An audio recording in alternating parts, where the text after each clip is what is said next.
आपका गाड़ी तुम 10 मिनट बंद करो रे बेटा, सलाम करो। अरे बेटा बंद कर दो। గౌరవనీయులు మన స్థానిక ఎమ్మెల్యే మిత్రులు మాణిక్యరావు అన్న గారు మీ అందరి ఆశీస్సులతో కాబోయే పార్లమెంట్ సభ్యులు మిత్రులు తెలంగాణ ఉద్యమకారుడు గాలి అనిల్ కుమార్ గారు, గౌరవనీయులు డీసీఎంఎస్ చైర్మన్ శివన్న గారు, నరోత్తమన్న గారు, మా దేవి ప్రసాద్ అన్న గారు, గుండప్పన్న గారు, స్వప్న భాస్కర్ గారు, దశరథ్ రెడ్డి అన్న గారు, రామకృష్ణారెడ్డి గారు, వెంకారెడ్డి గారు, విజయ్ కుమార్ గారు, సోదరిమణి సరస్వతి అరవింద్ రెడ్డి గారు, మరి అదేవిధంగా నారాయణ గారు, నామా రవికిరణ్ గారు, చాలా పేర్లు हमारे तंजीम भाई और तमाम शेख फरीद भाई, हमारे सीनियर लीडर अभी अभी बात करे सो मेरे भाई किजर भाई, बचेंद्र भाई, संजीव रेड्डी भाई, नारायण रेड्डी गारू, संगमेश्वर गारू, रवींद्र गारू, ఇంకా వేదిక మీద ఉన్న పెద్దలు, हमारे जहीराबाद के तमाम भाइयों बहनों, అక్క చెల్లెల్లారా, అన్నదమ్ములారా, మీ అందరికీ పేరు పేరున నమస్కారం, సలాం అలైకుం। आज జహీరాబాద్ తీసుకుపోయి చాయ్ దగ్గర ఈరోజు మిత్రులారా ఒకటే విషయం ఆలోచించండి, ఈ ఎన్నికల్లో మన బీఆర్ఎస్ పార్టీ గెలవాల్సినటువంటి అవసరం ఉంది।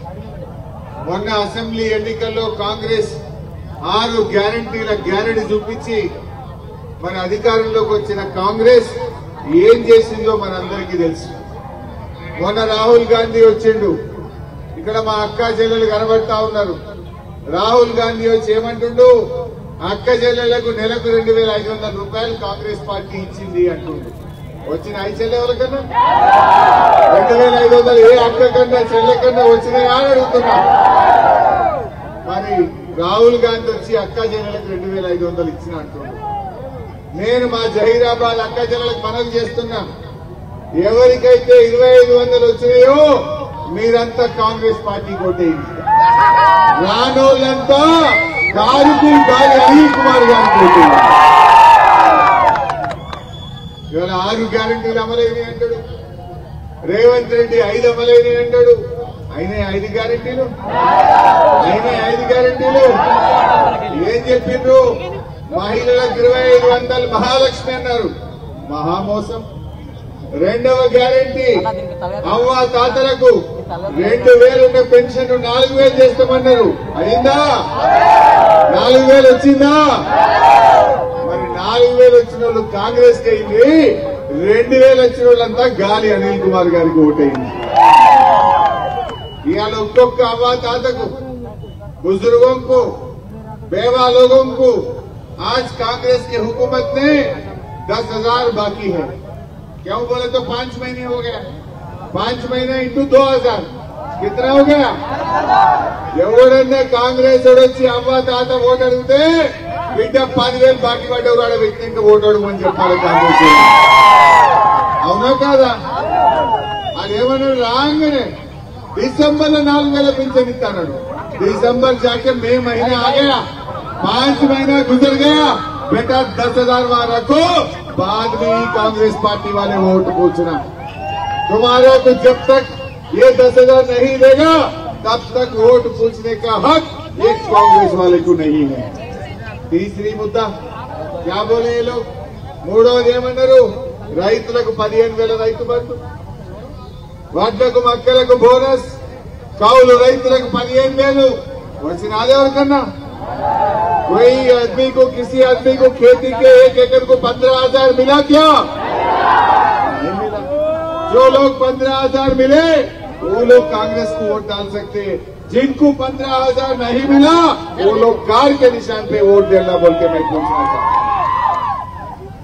నాలుగోది పేదలకు ఇండ్లు ఇస్తామన్నారు, 250 గజాల స్థలం ఇస్తామన్నారు, వచ్చిన ఎవరికన్నా? ఐదవది విద్యార్థులకు భరోసా కార్డు అన్నారు, నిరుద్యోగ భృతి అన్నారు, వచ్చిన ఎవరికన్నా? సబ్ జూటే బాజీ, బాండ్ పేపర్ మీద రాసి ఇచ్చిండ్రు, बॉन्ड पेपर पे लिख के दिए कि 100 दिन में हम पूरा करेंगे। 100 दिन गुजर गया लेकिन ग्यारंटी अमल नहीं हुआ। ఒకటే ఆలోచించండి, ఈ కాంగ్రెస్ పార్టీ ఏమిచ్చిందో 6 గ్యారంటీలు ఒక్కటి కూడా అమలు కాదు. ఇప్పుడు దేవుని మీద ఒట్టు పెడుతున్నారు. టీవీ పెడితే ఏం కనబడుతుంది? అయితే తిట్టు, లేకపోతే దేవుని మీద ఓట్లు. అంతకు మించి ఏమన్నా ఉన్నదా? ఒక్కటన్నా అమలైందా? ఇవాళ ఒక్క పని కూడా చేయలేదు. కళ్యాణ లక్ష్మి వచ్చిన అదేవరకన్నా కాంగ్రెస్ వచ్చింది, కళ్యాణ లక్ష్మి పోయింది. కళ్యాణ లక్ష్మి బౌన్స్ అయిపోయింది. కళ్యాణ లక్ష్మి చెక్కులన్నీ బౌన్స్ అయినాయి. తులం బంగారం తుస్సుమండదు. क्या बोले बहन? कांग्रेस हुकूमत आए तो केसीआर साहब शादी मुबारक में 1 लाख दे रहे, हम आने के बाद साथ में 1 तोला सोना भी देते बोला। लेकिन बेटा सोना नहीं आया, साथ में शादी मुबारक का चेक भी नहीं आ रहा आजकल। कांग्रेस आया, शादी मुबारक का चेक भी आजकल नहीं मिल रहा। దావకాల్లో పోయి చూడండి చెల్లెలు, కేసీఆర్ ఉండగా మీ అందరికీ ఎవరైనా బిడ్డ కాన్పుకు పోతే మీ అందరికీ కేసీఆర్ కిట్ ఇచ్చి కాన్పు చేసి ఆటో కిరాయి లేకుండా తల్లిని పిల్లలు దించొచ్చింది. ఇవాళ కాంగ్రెస్ వచ్చింది, కేసీఆర్ కిట్ బంద్ అయిపోయింది. కాంగ్రెస్ వచ్చింది, దవాఖాన్ల కేసీఆర్ కిట్లు బంద్ అయిపోయినాయి. కాంగ్రెస్ అన్ని అబద్దాల గారెడితో ఇవాళ ముందుకు వచ్చింది. ఆలోచించండి, कांग्रेस వచ్చినాక गाड़ी रिवर्स में चल रहा, भाई आगे नहीं जा रहा, रिवर्स गियर में चल रहा। कुछ नया स्कीम नहीं मिला, जो है सो स्कीम को एक को खत्म करते जा रहे। कांग्रेस आने के बाद जो केसीआर साहब ने 10,000 रुपया दे रहे थे किसानों को, वो आज तक भी पूरे लोगों को नहीं गिरा। जब केसीआर साहब थे, कल्याण लक्ष्मी शादी मुबारक का चेक मिलता था। आज कांग्रेस आने के बाद वो चेक भी नहीं आ रहा। वो लोग जो बोले तीसरा दवाखाना में केसीआर किट मिलता था, आज कांग्रेस आया, केसीआर किट भी बंद हो गया। चौथा, जो पानी पीने का पानी यही जहीराबाद में जब केसीआर साहब के हर दिन अच्छा अपने लोगों को पानी मिलता था, आज कांग्रेस आया, पीने का पानी का भी तकलीफ शुरू हो गया। और बिजली भी जब केसीआर साहब थे 24 घंटा बिजली किसानों को खेती में आता था, घरों के लिए भी अच्छा आता था। आज कांग्रेस आया, 24 घंटा गया, 14 घंटा का बात हो गया। ఇవాళ కరెంటు కోతలు పెట్టిందా లేదా కాంగ్రెస్? మరి కోతలు పెట్టిన కాంగ్రెస్ కు రేపు ఓట్లలో కూడా కోత పెట్టాలి. కరెంటు కోతలు పెట్టింది కాంగ్రెస్, రేపు ఓట్లలో కోతలు మా తమ్ముడు చెప్పినట్టు వాటర్ కూడా పెట్టాలి. వాటర్ కూడా పెట్టాలి కాంగ్రెస్. ఎందుకంటే ఈరోజు దయచేసి ఆలోచించండి, ఇవాళ కాంగ్రెస్ ఓడిస్తేనే రేపు 6 గ్యారంటీలు అమలైతాయి. మేము అసెంబ్లీలో మీకోసం రేవంత్ రెడ్డి గారిని గట్టిగా నిలదీస్తాం. ఏది మా అక్క చెల్లెలకు ఇస్తా అన్న 2,500, ఏది మా అవ్వదాతలకు ఇస్తా అన్న 4,000, ఎప్పుడు ఇస్తావు మా రైతులకు 15,000, ఎన్నడు ఇస్తావు రైతు రుణమాఫీ? ఇవన్నీ మేము అడగాలనా వద్దా? यहाँ के थोड़े लीडर जाके कांग्रेस में शामिल हो गए। मुझे समझ में नहीं आया ये लोग क्यों कांग्रेस में गए, मुझे समझ में नहीं आ रहा। क्या रेवंत रेड्डी किसानों को धोखा देने के लिए आप लोग कांग्रेस में गए? क्या रेवंत रेड्डी हमारे बूढ़े बेवा लोगों को 4,000 देते बोल के धोखा देने के लिए आप कांग्रेस में गए? किसानों को 2 लाख लोन वेवर करते बोल के वो जो बात नहीं निभाए, इसके वास्ते आप कांग्रेस में गए। हमारे मुसलमान के वोटों से आप हुकूमत में आए, मुसलमानों को कम से कम तुम्हारे कैबिनेट में जगह भी नहीं मिली। जब केसीआर साहब थे 2 मिनिस्टर बने तो भी 2 में हमारे महमूद अली साहब होम मिनिस्टर थे। आज 12 मिनिस्टर बने, या एक मुसलमान को जगह नहीं मिलता क्या सरकार? आप हुकूमत बनाने में हमारा वोट चाहिए, लेकिन वो हुकूमत में हमें जगह नहीं है। सोचने की बात है, बहुत ही अफसोस की बात है। आज तक कोई हुकूमत, कोई सरकार में ऐसा बगैर मुसलमान कोई सरकार आज तक नहीं बना, या बीआरएस या तेलुगुदेशम या पुराने कांग्रेस, सिर्फ रेवंत रेड्डी के सरकार में आज मुसलमानों को जगह नहीं मिला। ये आप लोग सोचना चाहिए।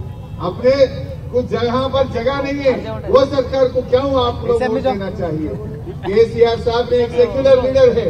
सोचिए, आज केसीआर साहब बीजेपी से टकरा ले रहे, बीजेपी से केसीआर साहब ने लड़ रहा है, इस वास्ते उनके बेटी को लाके जेल में डाल दिया। अगर से हम बीजेपी से मिला हुआ है तो केसीआर साहब का बेटी आज क्यों जेल में रहते? ये बात आप सोचना है। कांग्रेस वाले गलत बात फैलाते हुए जब बोले असेंबली इलेक्शन के सामने इनका बेटी क्यों अरेस्ट नहीं हुआ, अब क्या बोलते? अब क्या बोलते मैं पूछना चाहता हूँ। आज रेवंत रेड्डी ने बीजेपी से मिला हुआ है। रेवंत रेड्डी जाके मोदी को बोलता, बड़े भाई आशीर्वाद दो। आज यही अपने मेरठ जिले में राहुल गांधी आया। राहुल गांधी आके अदानी चोर है बोलता, अदानी के पास पूरा मोदी का पैसा है बोलता, अदानी साहब को पूरा एयरपोर्ट दिए, पोर्ट दिए, रोड दिए, मोदी साहब ने सब कुछ अदानी को दिया बोल के राहुल गांधी गालियां देता। लेकिन रेवंत रेड्डी क्या करता? अदानी से जाके गला मिलता, अदानी से एग्रीमेंट करता, अदानी से दोस्ताना करता। अब कौन सा कांग्रेस सही है? राहुल गांधी का कांग्रेस सही है, ये रेवंत रेड्डी का बात सही है? आप लोग सोचना चाहिए। ये रेवंत रेड्डी बोलता वो खुद आरएसएस से पैदा है, उन्हें खुद बोलता है कि मैं आरएसएस से पैदा हूं। लेकिन कि जब तक केसीआर साहब ने हर रमजान में हमको तोहफा मिला, आज कांग्रेस आया तोहफा गया। रेवंत रेड्डी आया 4,000 करोड़ रुपए मुसलमानों को देते बोले, आज आधा भी नहीं दिए। यहाँ के लोग भाग भाग के कांग्रेस में थोड़े नेता शामिल हो रहे। क्यों शामिल हो रहे? आपके बजट में नहीं देने से जा रहे, कैबिनेट में जगह नहीं देने से जा रहे, किसके लिए जा रहे? आपको कुर्सी होना या तमाम मुसलमानों को फायदा होना, ये आप लोग सोचने की बात है। सो भाइयों बहनों, आप सब अनिल साहब को तायद करिए, अनिल साहब को जिताइए। మిత్రులారా, మేము మా అక్క చెల్లెల్ని కోరేది ఒక్కటే, ఇవాళ బాండ్ పేపర్ బౌన్స్ చేసింది కాంగ్రెస్ పార్టీ. చెక్ బౌన్స్ అయితే శిక్ష పట్టదా పడదా? చెక్ బౌన్స్ అయితే ఏమైతుంది? మరి కాంగ్రెస్ పార్టీ 100 రోజుల్లో 6 గ్యారెంటీలు అమలు చేస్తామని రాసిచ్చింది. మరి 100 దాటింది కదా, బాండ్ పేపర్ బౌన్స్ చేసిన కాంగ్రెస్ పార్టీకి శిక్ష వేయాలన్నా వద్దా? ఆ శిక్షనే మీరందరూ కూడా మీ ఓటుతోనే కాంగ్రెస్ పార్టీకి శిక్ష వేయాలని కోరుతా ఉన్నారు. ఇవాళ రాహుల్ గాంధీ వచ్చి కొత్త మళ్ళీ చెప్తా ఉన్నాడు మాటలు. మమ్మల్ని గెలిపిండి, నేను 8,500 అక్క చెల్లెలకి వేస్తాను. బిడ్డను పోయినసారి 2,500 వేస్తానే ఎగబెట్టినావు, మళ్ళీ 8,500 వేస్తాను. ఎవరి చెవుల పువ్వు పెడుతున్నావు రాహుల్ గాంధీ? రాహుల్ గాంధీ నేను ఒకటే కోరుతున్నా, ముందు తెలంగాణ ప్రజలకు గ్యారంటీలు అమలు కానందుకు నువ్వు బేషరతుగా క్షమాపణ చెప్పాలని నేను రాహుల్ గాంధీని డిమాండ్ చేస్తాను. ఇదే రాహుల్ గాంధీ 100 రోజుల్లో 6 గ్యారంటీలు అమలు చేస్తామని, నాది బాధ్యతని ప్రజలకు హామీ ఇచ్చిన రాహుల్ గాంధీ 150 రోజులైనా అమలు కాలేదు. ఇచ్చిన హామీలు అమలు కాలేదు కానీ కొత్త హామీలు ఇస్తున్నాడు. మళ్ళా కాంగ్రెస్ కోటేయమంటున్నాడు. రాహుల్ గాంధీ గారు 6 గ్యారంటీల మీద సమాధానం చెప్పాలి. 6లో 5 గ్యారెంటీలు అమలు కాలే, ఒక్కటే పాక్షికంగా అయింది, అది బస్సు. ఇంకేమి కాలే. మా ఆటో డ్రైవర్లు అంతా రోడ్డు మీద పడ్డారు. మా ఆటో డ్రైవర్లు ఆత్మహత్య చేసుకుంటున్నారు. ఆటో డ్రైవర్లకు ఆర్థిక సాయం చేస్తామని కాంగ్రెస్ పార్టీ మోసం చేసింది. నేను రాహుల్ గాంధీ గారిని కోరుతా ఉన్నా, కొత్త హామీల గురించి చెప్పే ముందు రాహుల్ గాంధీ గారు పోయిన అసెంబ్లీ ఎన్నికల్లో ఇచ్చిన హామీలు ఏమైనాయో తెలంగాణ ప్రజలకు సమాధానం చెప్పాలి. హామీలు అమలు కావడంలో కాంగ్రెస్ ప్రభుత్వం ఫెయిల్ అయినందుకు రాహుల్ గాంధీ గారు బేషరతుగా తెలంగాణ ప్రజలకు క్షమాపణ చెప్పాలని చెప్పి నేను డిమాండ్ చేస్తా ఉన్నా. ఇలా బీజేపీ హామీలు ఎగ్గొట్టిన పార్టీ బీజేపీ. ఏమన్నది బీజేపీ? విదేశాల్లో ఉన్న నల్లధనం తెచ్చి ఒక్కొక్కరి అకౌంట్ లో 15 లక్షల రూపాయలు వేస్తా అన్నారు. ఎవరికైనా పడ్డాయే? 10 ఏళ్లైంది బీజేపీ అధికారంలోకి వచ్చి, నల్లధనం రాలే, బ్యాంకులో మన పేరు మీద 15 లక్షలు పడలే. నిరుద్యోగ యువకులకు ఏటా 2 కోట్ల ఉద్యోగాలు ఇస్తానని బీజేపీ. ఎవరికన్నా ఇచ్చినాదే? ఉద్యోగాలు రాలేదు. బీజేపీ ఏమిచ్చిందంటే 350 సిలిండర్లు 1000 రూపాయలు అయితే చేసింది చెల్లి. 60 రూపాయలున్న పెట్రోల్ డీజిల్ ని 100 రూపాయలు అయితే దాటిచ్చింది. జీఎస్టీ అనే పన్ను పెట్టి పేద ప్రజలు వాడుకునే ఉప్పు, పప్పు, నూనె అన్ని వస్తువుల మీద ధరలు పెంచింది బీజేపీ. పేద ప్రజల్ని కొట్టింది. బడా బడా కార్పొరేట్లకు, కంపెనీలకు 14 లక్షల కోట్లు మాఫీ చేసింది. పేదల ఓట్లు కావాలట, కానీ పేదలకు సాయం చేయదట బీజేపీ. మరి అటువంటి బీజేపీకి మనం పేదలు ఎందుకు ఓటేయాలి? పేదల కోసం పనిచేసిన నాయకుడు కేసీఆర్ 200 పెన్షన్ 2000 చేయలేదావా? బిడ్డ పెళ్లికి 1,00,000 రూపాయలు ఇవ్వలేదా కేసీఆర్? జహీరాబాద్ లో ఇంటింటికి నల్లా పెట్టి మంచినీళ్ళు ఇచ్చిందా లేదా కేసీఆర్? జహీరాబాద్ రెవెన్యూ డివిజన్ చేసిందా లేదా?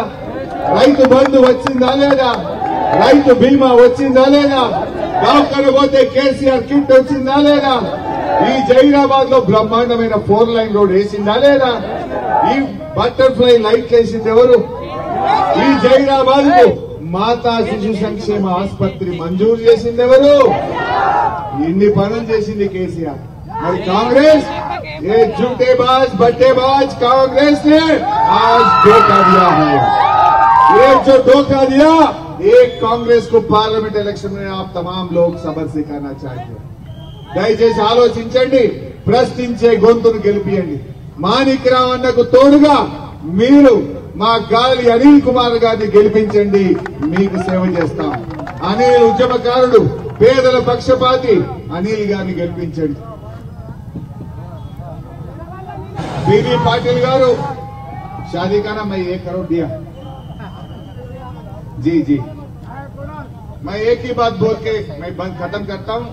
దయచేసి హిందువులు, ముస్లింలు జహీరాబాద్ లో అన్ని కార్యక్రమాలు కూడా దాదాపు ఈ పట్టణంలో 150 కోట్ల రూపాయలు నేను శాంక్షన్ చేయించాను. కబ్రస్థాన్ కే లియే, శ్మశాన వాటికకు అన్నిటికీ మనం జాగిచ్చాం. క్రైస్తవులకు ఇచ్చాం. మినీ హజ్ హౌస్ శాంక్షన్ చేశాం. ఇక్కడ అన్ని కులాలకు కూడా ఇవాళ ఫంక్షన్ హాళ్లు, కమ్యూనిటీ హాళ్లు కూడా శాంక్షన్ చేశాం. ముదిరాజులకు, యాదవులకు, రెడ్డిలకు, అన్ని కులాలకు, నేను లింగాయత్ సమాజానికి కూడా ఇక్కడ నిధులు ఇవ్వడం జరిగింది. మీరందరూ కూడా ఆలోచించండి. మన కేసీఆర్ ను ఆశీర్వదించుదాం, ప్రశ్నించే గొంతును గెలిపిద్దాం. రేపు ఢిల్లీలో తెలంగాణ హక్కులు కాపాడాలంటే, జహీరాబాద్ అభివృద్ధిలో ముందుకు పోవాలంటే దయచేసి మీరందరూ గాలి అనిల్ కుమార్ గారికి ఓటేసి గెలిపించండి. జై తెలంగాణ.